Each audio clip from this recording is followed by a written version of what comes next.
1983 शारीरिक टीचर जो हैं कोर्ट द्वारा निकाल दिए गए, उसके बाद उनका धरना प्रदर्शन लगातार जारी है। आज 26 दिन हो चुके हैं और उसके बाद लगातार पीटीआई टीचर संघर्ष करते यहाँ नज़र आ रहे हैं। तमाम हरियाणा में हर जगह जो है जिला डिपो पर वहाँ पर उनका धरना प्रदर्शन जारी है। और उसके बावजूद कल भी ये करनाल सांसद संजय भाटिया से अर्धनग्न होकर के पीटीआई टीचर मिले। उनका अब क्या कहना है, क्योंकि इसमें अब सरकार द्वारा एक कमेटी भी बनाई गई है और एक बीच का रास्ता निकालने का यहाँ प्रयास किया जा रहा है। आज 26 दिन हो चुके हैं, कहाँ संघर्ष इनका पहुँचा है और इसको लेकर के क्या आज मीटिंग है जानने का प्रयास करेंगे। कल आप अर्धनग्न होकर के सांसद से मिले थे संजय भाटिया से, और उसके बाद किस तरह से आपकी जो रफ्तार है, आपका जो संघर्ष है, 26वां दिन है, किस तरह से चल रहा है? सर, हमारी सांसद जी से मिले थे, उन्होंने हमें पूरा भरोसा दिलाया कि मैं आपकी बात को उठाऊंगा और आपका साथ दूंगा। उसके बाद वो हमारे धरने पे भी आए थे। आज हमारा 26वां दिन है। सरकार कल सीएम साहब ने स्टेटमेंट दी है कि हम इनका कोई रास्ता निकालेंगे। कल पहली बार सरकार की तरफ से कोई स्टेटमेंट आई है। रोहतक में सीएम साहब ने कहा है कि हम करेंगे, इनके लिए अपना पीटीआई धैर्य बनाए रखे, कोई ना कोई रास्ता निकाला जाएगा। इसलिए आज सीएम साहब भाटिया साहब का जब हमने प्रदर्शन किया तो उन्होंने हमें आश्वासन दिया कि मैं सरकार तक आपकी बात पहुँचाऊँगा, जिसके आज में आज हमारी सीएम साहब से 3 बजे मीटिंग है करनाल में, जो भाटिया साहब करवा रहे हैं। आपकी आज मीटिंग भी है। एक मीटिंग जो है सरकार द्वारा एक कमेटी भी बनाई गई है आपको लेकर के, 4 सदस्यीय कमेटी है। उसमें क्या लगता है कि आपको कुछ हल निकलेगा?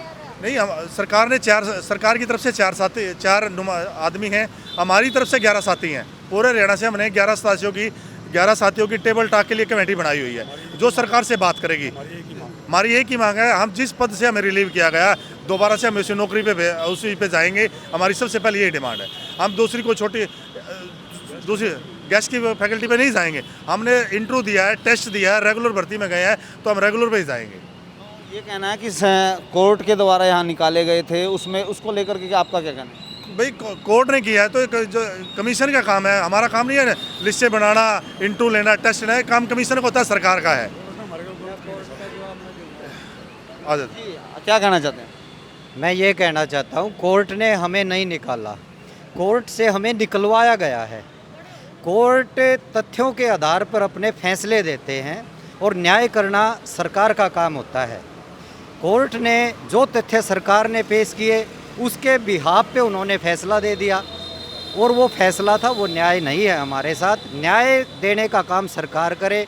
जो कोर्ट तथ्य मांगता है वो अगर उनके सामने पूरे प्रस्तुत नहीं किए जाएंगे तो आधे अधूरे निर्णय जो होंगे वो ऐसे ही फैसले आएंगे जैसा हमारे अगेंस्ट आया है। आज मीटिंग है, क्या लगता है सार्थक परिणाम निकल के आएंगे?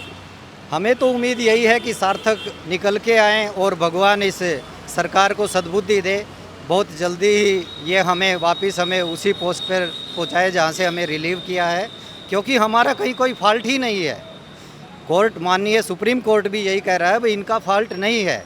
लेकिन जब सरकार के नुमाइंदों ने जब सुप्रीम कोर्ट ने कोई भी तथ्य इनसे मांगे गए हैं तो इन्हें आधे अधूरे आंकड़े वहाँ प्रस्तुत किए हैं।